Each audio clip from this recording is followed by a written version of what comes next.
Agnes Grey de Annie Bronte. Capítulo 3. Unas cuantas lecciones más.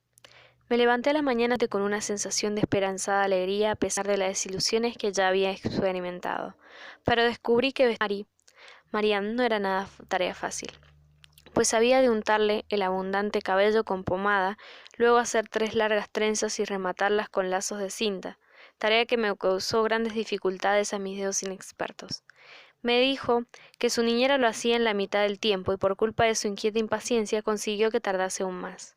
Cuando ya lo había hecho todo, fuimos al aula, donde me reuní con mi otro alumno. Charlé con ambos hasta la hora de bajar a desayunar. Una vez concluida dicha comida, y tras intercambiar unas palabras de cortesía con la señora Bloomfield, nos dirigimos de nuevo al aula, donde comenzamos la tarea del día. Encontré muy atrasado a mis alumnos, pero Tom, aunque contrario a cualquier tipo de ejercicio mental, no carecía de facultades. Mariana apenas sabía leer una palabra y era tan descuidada y distraída que no avancé mucho con ella.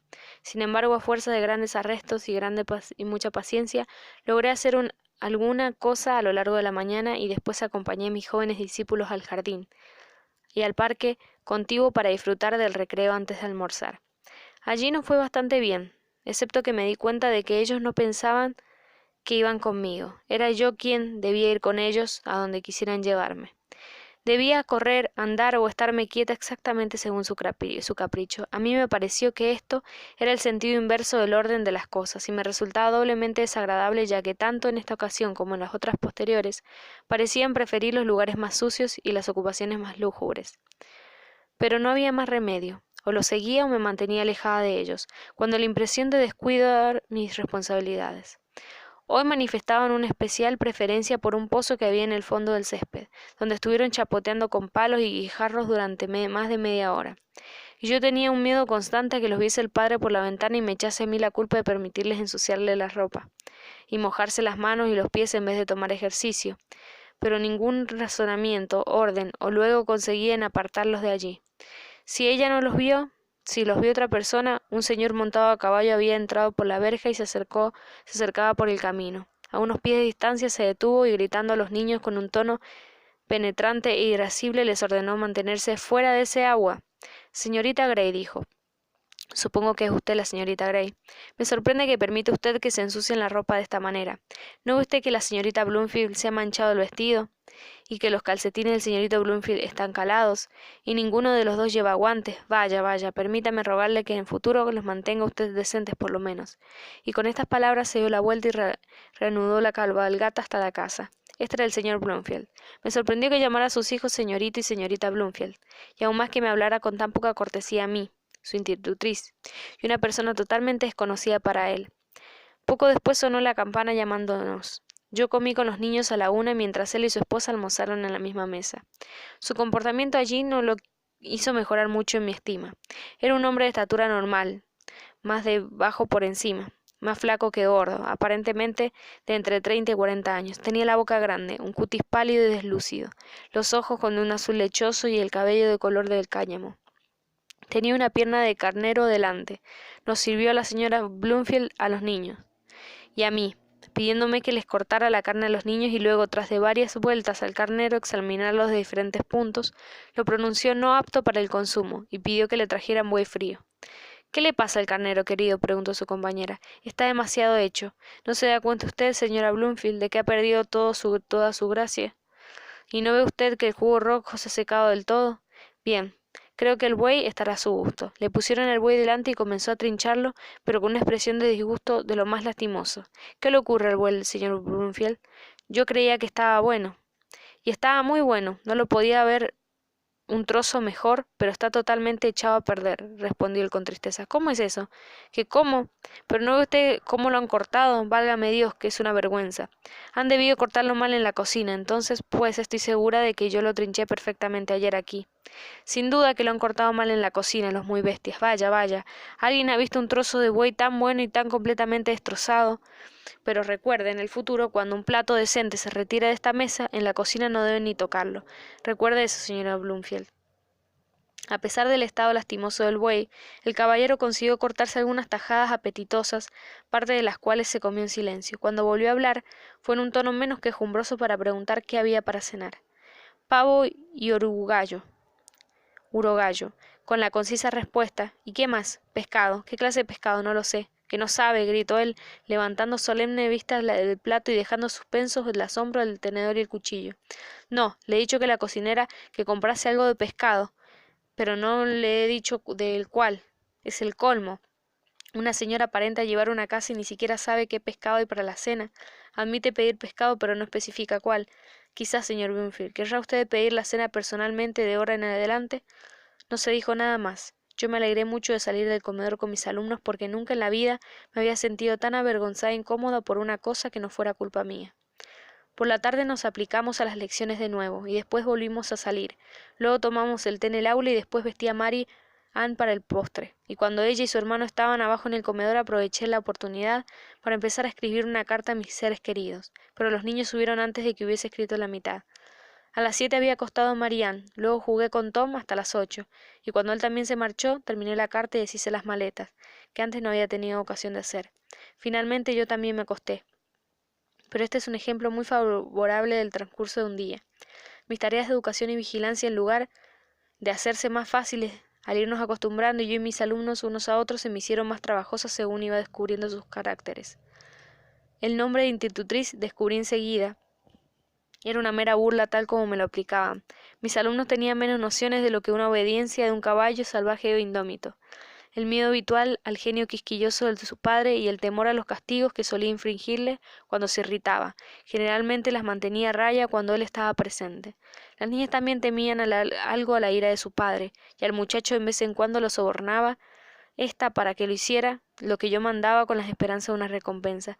Pero yo no tenía recompensas para que ofrecer, y en cuanto a castigos, se me dio a entender que los padres se reservaban ese privilegio. Sin embargo, esperaban que mantuviese controlados a mis alumnos. El miedo y la ira y el deseo de la aprobación podían encaminar a otros niños, pero ninguna de las dos cosas tenía ningún efecto en estos.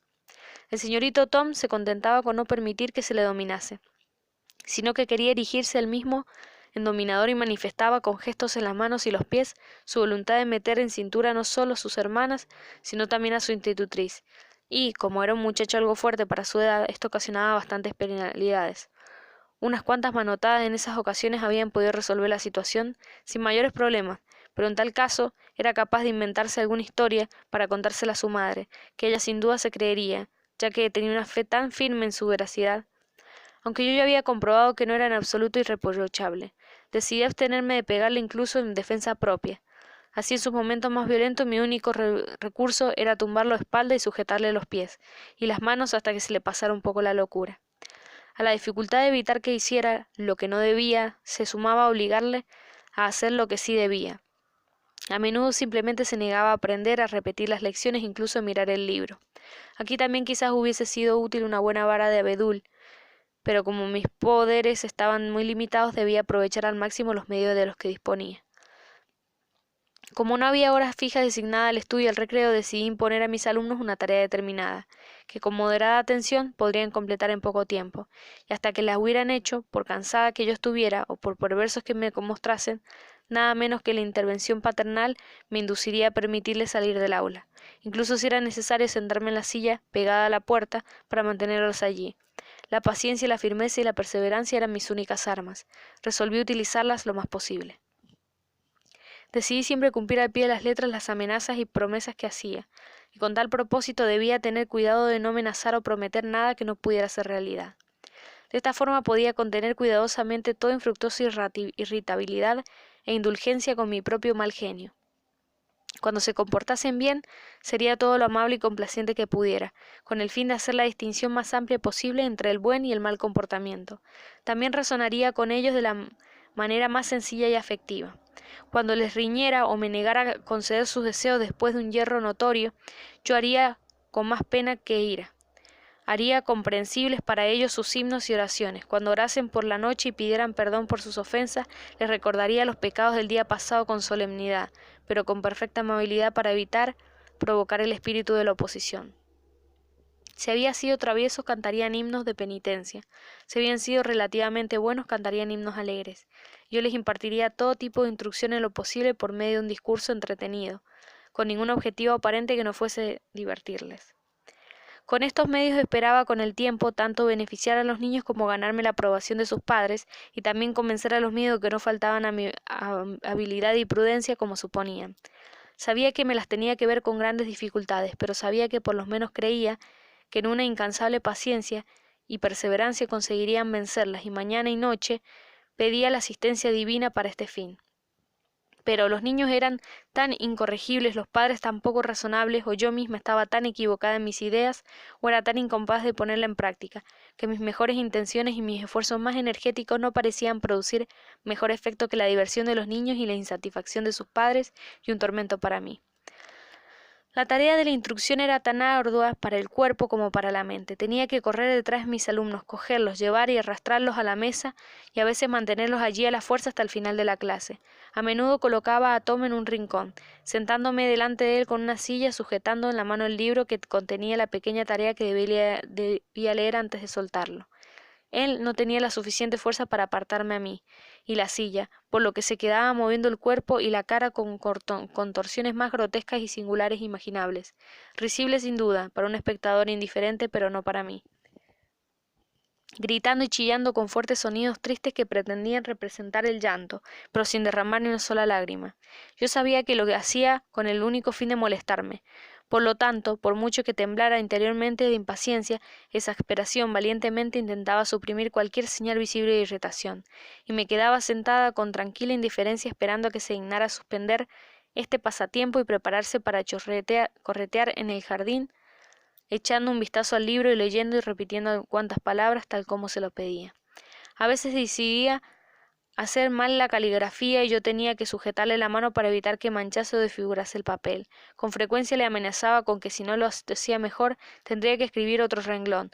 En tal caso se negaba obstinadamente a escribir un renglón actual, y yo para salvar las apariencias finalmente tenía que utilizar el recurso de sujetarle los dedos alrededor de la pluma, y moverle la mano de arriba abajo hasta que a pesar de su resistencia el renglón se completase de alguna forma. No obstante, Tom no era ni mucho el menos tratable de mis alumnos. A veces, para gran regocijo mío, tenía el sentido común para ver que la política más sencilla era completar las tareas y salir a divertirse hasta que sus hermanas y yo saliésemos reunidos con él, lo que muchas veces no ocurría, pues a Marianne rara vez le seguía el ejemplo en este sentido. Aparentemente le complacía más revolcarse por el suelo que cualquier otra diversión. Se dejaba caer como un plomo y cuando yo, con gran esfuerzo, lograba inmovilizarla, tenía que sostenerla incorporada con un brazo mientras con la otra mano sujetaba el libro que debía leer y estudiar la lección. Cuando el peso muerto de la niña grande de 6 años se hacía excesivo para el que soportase un brazo, lo trasladaba al otro. Si los dos se cansaban de su carga, le llevaban a un rincón y le decían que podría salir cuando recuperase el uso de sus pies y se levantase, pero generalmente prefería yacer allí, como un leño hasta la hora de la cena o el té, cuando yo, que yo no podía privarle la comida, debía liberarla, y salir a 4 patas como una mueca de triunfo en la cara redonda y colorada. A menudo se negaba tosuda a pronunciar una palabra concreta de la lección y ahora lamento los esfuerzos perdidos en tratar de conquistar su obstinación. Si lo hubiera dejado pasar como una cosa sin importancia, si nos hubiera ido mejor a las dos partes de intentar en vano superarlo como hacía, pero consideraba que era un deber absoluto sofocar en su origen la tendencia viciosa, y así era, y si hubiese podido lograrlo. Y mis poderes hubiesen estado menos limitados, quizás hubiera impuesto la obediencia, pero tal como estaban las cosas no era más que una prueba de fuerza entre ella y yo, de la que ella solía salir victoriosa, y cada victoria servía para animarla y reforzarla para la contienda siguiente. En vano yo razonaba, instaba, suplicaba, amenazaba, reprendía, en vano la dejaba sin recreo, o si me veía obligada a dejarla salir, me negaba a jugar con ella o a hablarle con amabilidad, o tener nada que ver con ella. En vano trataba de hacerle ver las ventajas de cumplir lo que se le ordenaba, de ser amada y tratada con amabilidad, como resultado, y las desventajas de persistir en su perversidad absurda. A veces cuando me pedía que hiciera algo por ella, le respondía: sí lo haré, Marianne, si tú dices aquella palabra. Vamos, más te vale decirla enseguida y no preocuparte más de ello. No, entonces por supuesto que no puedo hacer nada por ti. En mi caso, a su edad, o menos, el abandono y el disfavor eran el más terrible castigo, pero en ella no surtía ningún efecto. A veces, exasperada hasta el límite, la cogía de los hombros, la sacudía con violencia y le tiraba del largo pelo y le ponía en un rincón. Ella me castigaba por ella con unos fuertes chillidos penetrantes que me perforaron la cabeza como un cuchillo. Sabía que yo odiaba eso, y cuando lo hacía hartado de chillar, me miraba con cara con un aire de satisfacción negativa, exclamando: «Ahí tiene, por usted».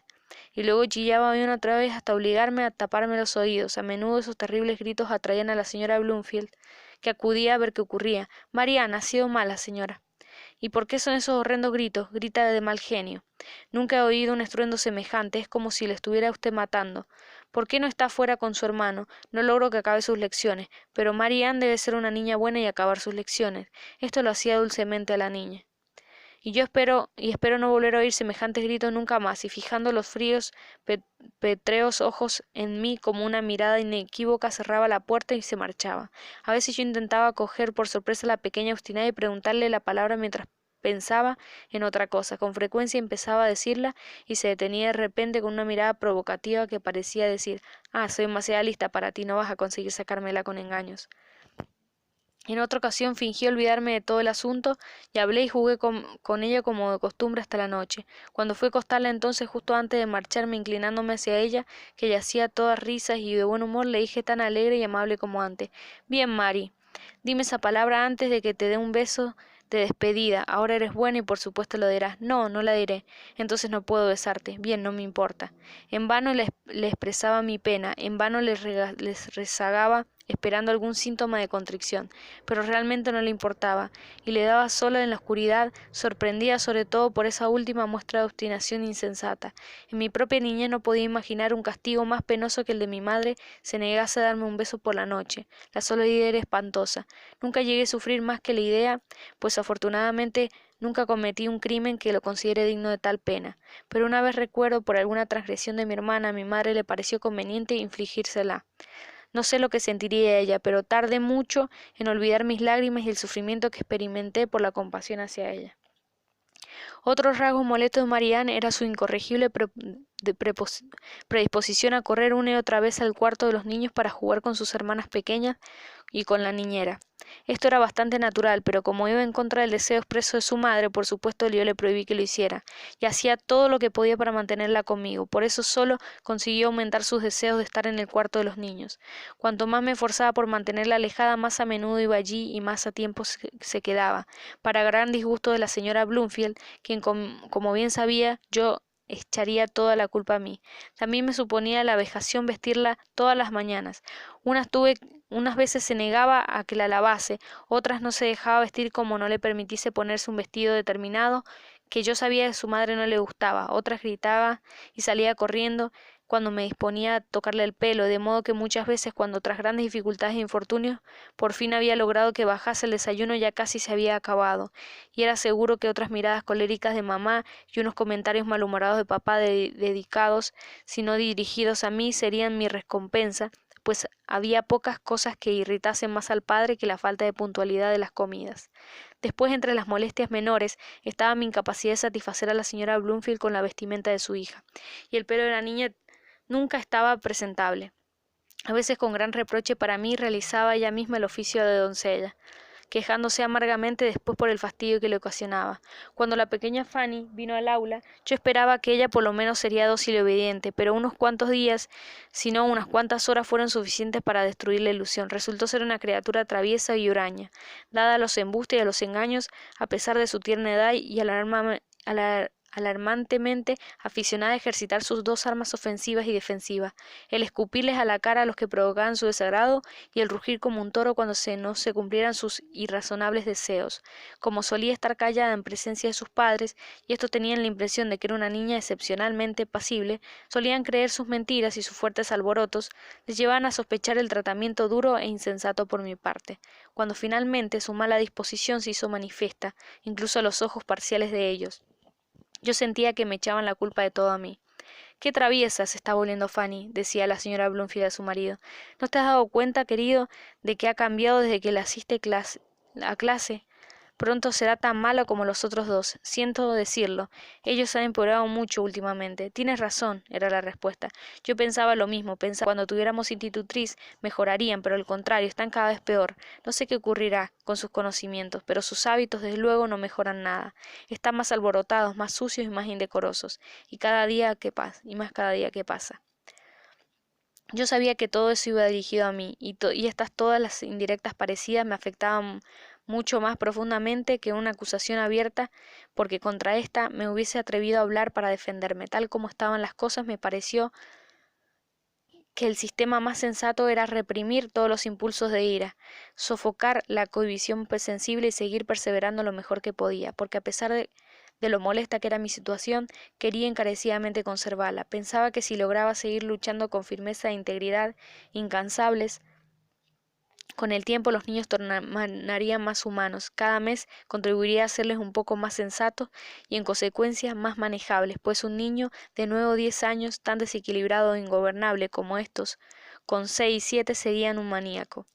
Me hacía ilusiones de que ayudaba a mis padres y a mi hermana quedándome aquí, porque por pequeño que fuera el sueldo, y aún ganaba algo, y con estrictas economías podría arreglármelas para que me sobrase algo para ellos, si me hacían el favor de aceptarlo. Además fue por mi propia voluntad como había conseguido el puesto. Yo misma me había buscado toda esta congoja y estaba empeñada en soportarlo. No más aún ni siquiera lamentaba el paso que había dado y tenía muchas ganas de demostrarles a mi familia que incluso ahora era capaz de sobrellevar la responsabilidad y desempeñar mi cometido honorablemente hasta el final. Y si alguna vez me parecía desagradable rendirse tan fácilmente o intolerable luchar tan constantemente, me volvía hacia mi casa y decía para mí: pueden aplastarme, pero no me someterán, y en ti, en quien pienso, no en ellos. En Navidades me permitieron hacer una visita a casa, pero solo durante 15 días, porque, dijo la señora Bloomfield, he pensado que como hace poco que ha visto usted a sus seres queridos, no querrá quedarse más tiempo. Dejé que pasara así, que no imaginaba ella lo largas y cansadas que me habían parecido las 14 semanas de ausencia, con qué intensidad deseaba las vacaciones, con qué gran desilusión acogía su reducción. Sin embargo, no que podía culparla por eso. Nunca le había hablado de mis sentimientos y no podía esperar que los adivinase. No llevaba con ella ni un trimestre completo y ella estaba justificada a no concederme unas vacaciones completas.